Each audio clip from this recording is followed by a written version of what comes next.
Möhtərəm müsəlmanlar, ruzinin əsl sahibi olan Uca Allah bəndələrinə saysız hesabsız nimətlər bəxş etmiş, yalnız halal və təmiz ruzi qazanmağı, haramlardan çəkinməyi əmr etmişdir. Eyni zamanda halal qazanc əldə etmək üçün də bizə əmək sərf etməyi, alın təri tökməyi buyurmuşdur. Necə ki, Qur'an-ı Kərimdə Uca Allah buyurur, Allahın sizə verdiyi ruzidən halal və təmiz olanını yeyin, inandığınız Allahdan qorxun. Peyğəmbərimiz sallallahu aleyhi və səlləm isə bir hədis şərifində belə buyurur, dürüst və etibarlı bir tacir cənnətdə peyğəmbərlər, siddiqlər və şəhidlərlə bərabərdir. Əziz möminlər, halal qazanc təkcə cibə girən pulun halal olması deyil, qəlbin də təmiz olmasıdır. Amma çox təəssüflər olsun ki, bugün bəzi insanlar qəlbini təmiz saxlamaqdan, qazancının halal olmasından daha çox cibini doldurmağı düşünür.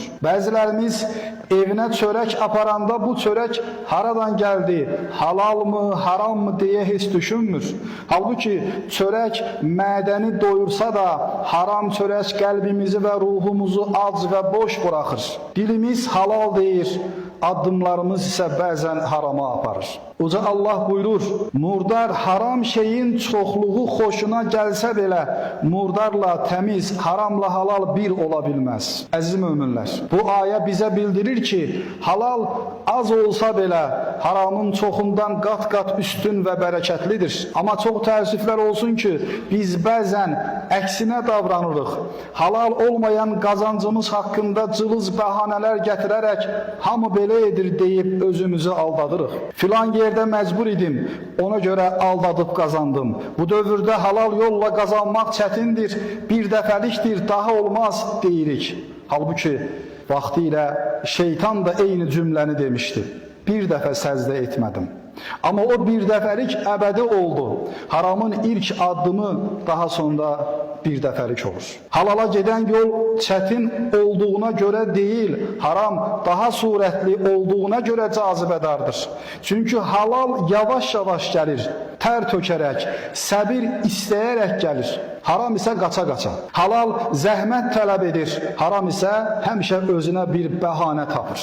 Əziz qardaşlar, bir insanın halalına haram qatması öz evinin sütunlarını odla yandırması kimidir. Və bugün bir çox insan öz evinin bərəkətini öz əlləri ilə yandırır. Halal zəhməti ağır gəlir, haqsız qazanc isə həmişə yüngül görünür. Az olan halal çörəkdən utanırıq, amma çox olan haramdan utanmırıq.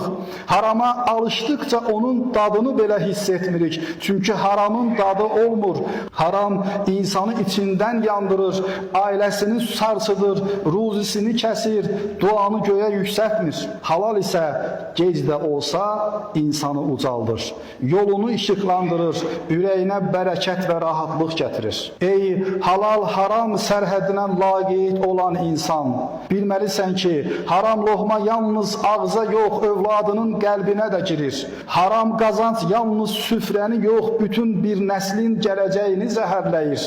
Rasulullah sallallahu aleyhi və səlləm buyurur, haram bir loğma ilə qidalanan bəndənin 40 gün duası qəbul olunmaz. Ona görə də bugün dua edir, amma qəbul görmürük. Çünki haram ilə qazanıb sonra niyə duam qəbul olmadı deyirik. Bərəkət niyə yoxdur deyə təəccüblənirik. Övladım niyə sözümə baxmır deyə sual edirik. Əziz müsəlmanlar, halal qazanc təkcə iqtisadi bir məsələ deyil. O eyni zamanda əqidə və iman məsələsidir. Halal yolla qazanan insan eyni zamanda Allahın rızasını qazanır.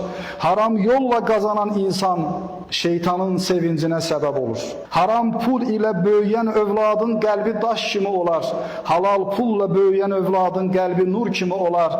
Bir ata düşünün, çölün soyuğunda üşüyür, amma zəhmətlə halal qazanc gətirir. Belə bir atanın evinin içində nur yanar. Bir ata düşünün, haram pul gətirir. Düzdür, evdə istilik var, amma qəlblər buz kimidir. Haram qazancın 1 qramı 1000 kilo günaha bərabərdir. Çünki haram təkcə bir əməl deyil, haram bir vərdiş, bir axın, bir yol yaradır.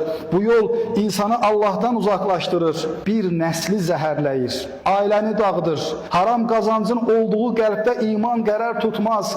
Haram loxmanın girdiyi ağızdan dua çıxsa da göyə qalxmaz. Halal qazanc isə insanı yoxsul etməz, şərəfli edər.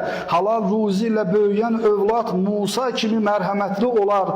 Haram ruzi ilə böyüyən övlad Firavun kimi sərtləşər. Əziz möminlər, elə isə çıxış yolu nədir? Çıxış yolu çox sadədir.